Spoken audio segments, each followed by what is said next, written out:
Tragedi Kanjuruhan Malang, Jawa Timur tidak sebentar lagi terdengar pada diskusi publik. Media-media nasional yang pada awalnya selalu memberitakan kasus ini sekarang terlihat senyap, tidak seperti kasus lain. Misalnya kasus Ferdy Sambo. Sidang kasus Sambo selalu diberitakan secara live oleh media nasional. Bahkan setiap hari selalu dibahas oleh para ahli dan tokoh. Yang menjadi pertanyaan, apakah kasus Kanjuruhan yang menelan korban 135 orang meninggal dan ratusan luka-luka ini kurang menarik lagi? Atau kasus ini sengaja disetting untuk tidak lagi diperhatikan publik, sehingga para terduga pelaku yang harus bertanggung jawab tidak terjerat hukum?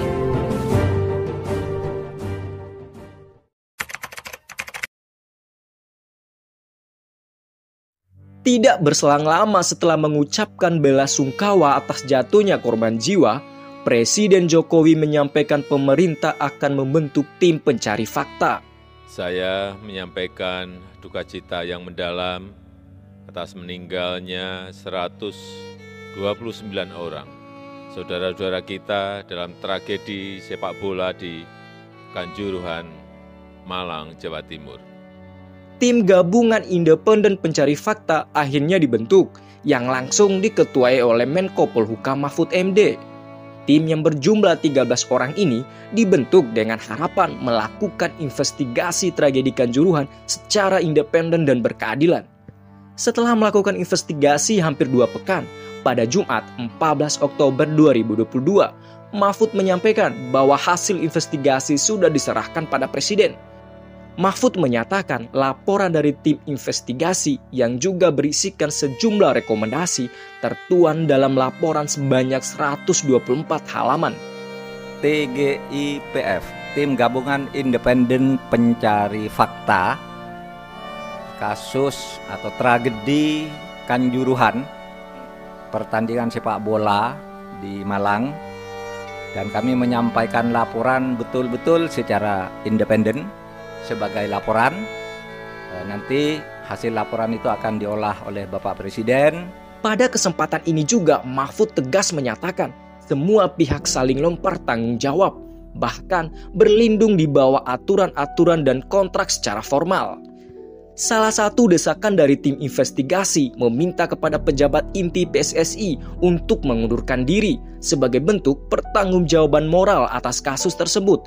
Dan lagi-lagi, sama seperti kata Mahfud sebelumnya, sampai saat ini Ketua PSSI dan jajarannya menolak mundur dengan dalih akan mengikuti proses dan akan dibicarakan saat KLB. Sungguh moralitas sudah dikuasai ambisi jabatan dan kepentingan.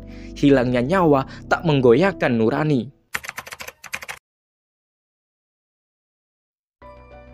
Jam tayang Arema versus Persebaya Surabaya menjadi polemik setelah pihak PT Liga Indonesia Baru (LIB) dan Indosiar selaku broadcaster pertandingan memiliki pernyataan yang berseberangan. Pihak kepolisian sempat memberikan rekomendasi agar pertandingan di Stadion Kanjuruhan itu digelar pada sore hari.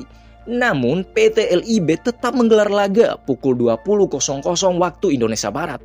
Direktur PT LIB dalam pernyataan saat diperiksa tim gabungan independen pencari fakta Selasa 11 Oktober 2022 menyatakan permintaan laga Arema versus Persebaya tetap digelar malam datang dari pihak Indosiar. Pernyataan itu berseberangan dengan pengakuan pihak Indosiar.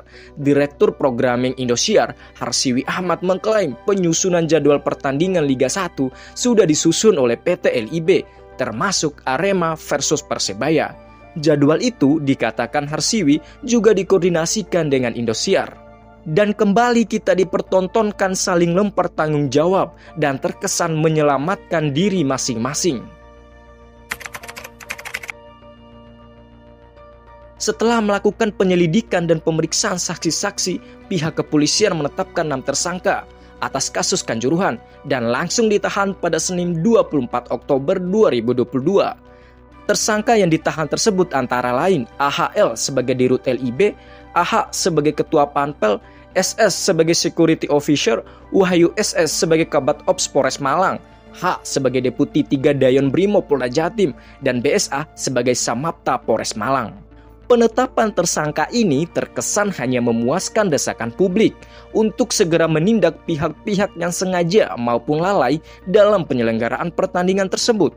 Katanya akan dilakukan pengembangan, tapi sampai saat ini belum ada kepastian, bahkan hanya menitik beratkan pada 6 tersangka itu saja. Bagaimana dengan oknum polisi yang pertama melakukan penembakan gas air mata hingga penonton panik? Bagaimana dengan oknum TNI yang jelas-jelas terlihat dalam medsos dengan brutalnya melakukan tendangan saltonya?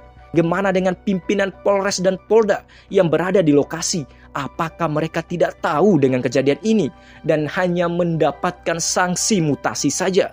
Bagaimana dengan pertanggungjawaban media siar atas acuhnya mereka terhadap rekomendasi polisi untuk menggelar pertandingan sore?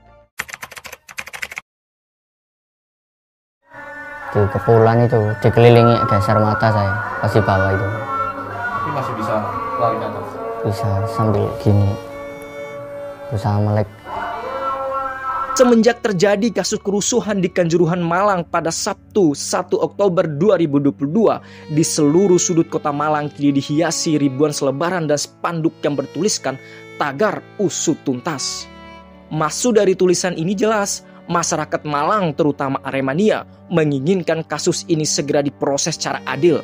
Dari tulisan ini juga bisa diartikan bahwa masyarakat Malang kurang puas dengan penanganan kasus ini. Tapi sebaliknya, kasus ini terkesan dibiarkan dan dilupakan begitu saja. Janji pihak berwenang untuk melakukan penindakan atas mereka yang harus bertanggung jawab hanya hisapan jempol belaka. Katanya akan melakukan pengembangan, tapi akhirnya hanya 6 tersangka. Dari kasus ini kita belajar bahwa bangsa ini krisis moral dan keadilan. Ratusan nyawa belum bisa membuka mata dan hati mereka untuk pertanggungjawaban. Dan kembali kita dihadapkan bahwa tragedi Kanjuruhan akan terlupakan seiring berjalannya waktu dan hukum terkesan tanpa kepastian. Tragedi Kanjuruhan, sejarah kelam bangsa ini. Di mana hati